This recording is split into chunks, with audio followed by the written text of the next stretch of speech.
Video like जरूर कर लीजिए और ऐसे वीडियो लगातार फ्री में पाने के लिए चैनल को तुरंत सब्सक्राइब कर लीजिए और बेल आइकन को जरूर टैप कर लीजिए ताकि आगे भी सारे वीडियो आपको मिलते रहे। यूट्यूब में फॉलो करते हैं तो प्लीज ये वाला फ्री टेलीग्राम चैनल जरूर ज्वाइन कर लीजिएगा। सारे नोटिफिकेशन सारे अपडेट यहीं पे आते हैं, ध्यान रखिए। नमस्कार दोस्तों, एग्जाम प्रिपरेशन के यूट्यूब चैनल पर आप सभी का स्वागत है। आज की इस क्लास में हम लोग हिस्ट्री का इंपॉर्टेंट टॉपिक पढ़ने वाले हैं, जिसमें हम लोग मौर्यकालीन कुछ अध्यक्ष और उनके कार्य देखेंगे और इसके साथ ही गुप्तकालीन कुछ अध्यक्ष और उनके कार्यों को देखेंगे। तो अगर आप न्यू है चैनल पर, डेली दोपहर 1 बजे जीएस की क्लास मेरे साथ देख सकते हैं और क्वेश्चंस के लिए या प्रैक्टिस के लिए रात को 9 बजे की सीरीज आती है, टेस्ट सीरीज चल रही है, उसमें मॉक टेस्ट मैं करवा रही हूँ। आरओ एग्जाम को टारगेट करते हुए और यूपी पीसीएस के लिए उतना ही इंपॉर्टेंट है वो सारे क्वेश्चंस।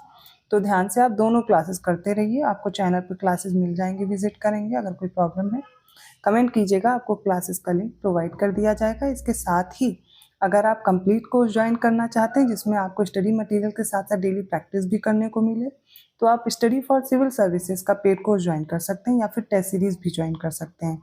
आरओ एग्जाम को टारगेट कर रहे हैं या यूपी पीसीएस 2025 की प्री प्लस मेंस कंप्लीट तैयारी करना चाहते हैं, सभी एग्जाम्स के लिए आपको कोर्स मिल जाएगा।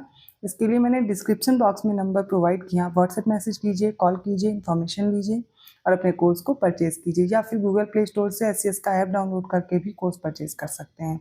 जो भी कोर्स परचेज कीजिए, ज्ञान से कूपन कोड अप्लाई करना मत भूलिएगा, आपको डिस्काउंट भी मिल जाएगा। तो कोर्स से रिलेटेड सामान्य सी जानकारी है। इसके अलावा अगर आपको किसी टॉपिक में कन्फ्यूज़न है या कोई सब्जेक्ट में ही कन्फ्यूज़न है तो आप कमेंट कर सकते हैं। आगे की क्लासेस में मैं उनसे रिलेटेड महत्वपूर्ण तथ्य या टॉपिक ले लूँगी जो कि आपके एग्जाम पॉइंट ऑफ व्यू से इंपॉर्टेंट है और उनको कराती रहूँगी। तो ज़्यादा से ज़्यादा आप वीडियो को लाइक कीजिए, चैनल को सब्सक्राइब कीजिए और लोगों को शेयर भी कीजिए और बेहतर क्लासेस में लाती रहूँगी। तो चलिए आज की क्लास स्टार्ट करते हैं। तो ये मौर्यकालीन जो अध्यक्ष हैं, ये हमें कौटिल्य के अर्थशास्त्र से पता चलता है कि कौन कौन से अध्यक्ष हैं, उनका क्या कार्य था। टर्म को देख करके पूछ लिया जाता है इनमें से कौन सा कार्य था इनका या किस विभाग से रिलेटेड थे, तब ऐसे प्रश्न अक्सर गलत हो जाते हैं। सबसे पहले देखते हैं पन्याध्यक्ष, ये कौन था। तो पन्याध्यक्ष था वाणिज्य विभाग का अध्यक्ष। इसका था वाणिज्य विभाग का अध्यक्ष था पन्याध्यक्ष। सुराध्यक्ष, तो सुराध्यक्ष जो था वो आबकारी विभाग का अध्यक्ष हुआ करता था। सुरा अलग है और सूनाध्यक्ष अलग है। तो सूनाध्यक्ष जो था वो बूचड़ खाने का अध्यक्ष था। इसी प्रकार गणिका अध्यक्ष था जो गणिकाओं का अध्यक्ष था, और सीता अध्यक्ष कृषि का अधीक्षक था। सीता अध्यक्ष याद रखिएगा एग्रीकल्चर से रिलेटेड था, ठीक है। अकराध्यक्ष ये खान विभाग का अध्यक्ष था। कुप्याध्यक्ष ये वनों का अध्यक्ष हुआ करता था। कोष्ठगाराध्यक्ष ये कोष्ठगार का अध्यक्ष था, और आयुधगाराध्यक्ष ये आयुधगार का अध्यक्ष था। इसी प्रकार देवता अध्यक्ष है, ये धार्मिक संस्थाओं का अध्यक्ष था। पौतवाध्यक्ष ये माननीकृत भार और माप का प्रभारी था। पौतवाध्यक्ष माप तौल का, ठीक है। अश्वाध्यक्ष, तो अश्व से ही क्लियर हो रहा है, घोड़ों से रिलेटेड है, तो घोड़ों का अध्यक्ष था अश्वाध्यक्ष। और हाथियों का था हस्ताध्यक्ष, तो हाथियों के लिए याद रखना हस्ताध्यक्ष था। सुवर्णाध्यक्ष, तो सुवर्ण सोने से रिलेटेड है, तो सोने का अध्यक्ष सुवर्णाध्यक्ष था। अक्षपटलाध्यक्ष ये महालेखाकार था, ये इंपॉर्टेंट है, याद रखिएगा। अक्षपटलाध्यक्ष ये महालेखाकार था। रथाध्यक्ष, तो रथ इसमें आ गया ना, तो युद्ध रथों का अध्यक्ष कौन था, रथाध्यक्ष था। पदाध्यक्ष पैदल चलने वाली जो सेना है, पैदल सेना, उसका अध्यक्ष था पदाध्यक्ष। पणाध्यक्ष ये कौन था, तो पणाध्यक्ष व्यापार, मूल्य निर्धारण और राज्य द्वारा चलाई जाने वाली निर्माण इकाइयों द्वारा उत्पादित वस्तुओं की बिक्री के प्रभार का अधिकारी था। कौन, पणाध्यक्ष। नेक्स्ट है शुल्काध्यक्ष, ये व्यापार का कर वसूलने वाला अधिकारी था, शुल्काध्यक्ष। सूत्राध्यक्ष, सूत्र मतलब जो सूत्र धागा, धागे से याद कर लीजिए, कताई बुनाई विभाग का जो अध्यक्ष था वो सूत्राध्यक्ष कहलाता था। लोहाध्यक्ष, लोहा क्या एक प्रकार की धातु है, तो धातु विभाग का जो अध्यक्ष था वो लोहाध्यक्ष कहलाता था। और लक्षणाध्यक्ष ये टकसाल का अध्यक्ष था। कौन सा, लक्षणाध्यक्ष। विविताध्यक्ष ये चारागाहों का अध्यक्ष था, जो चारागाह थे उनका अध्यक्ष विविताध्यक्ष कहलाता था। और मुद्राध्यक्ष, अब मुद्रा यहाँ पैसे से नहीं रिलेटेड है, पासपोर्ट से है, याद रखिएगा। मुद्राध्यक्ष था पासपोर्ट विभाग का अध्यक्ष।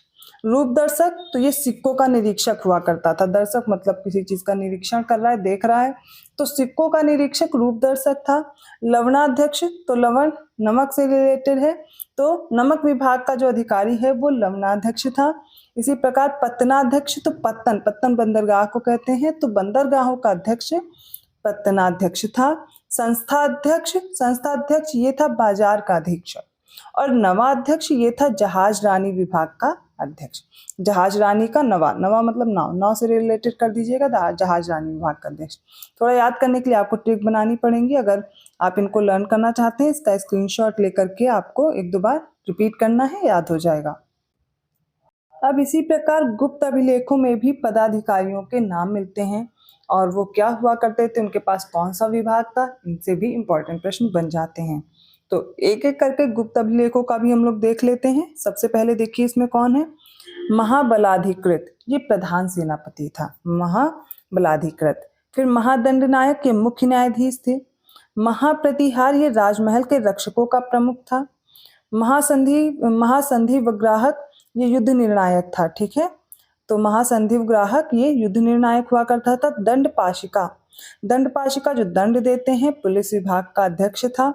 भांडागाराधिक्रेता, ये शाही खजानों का अध्यक्ष था।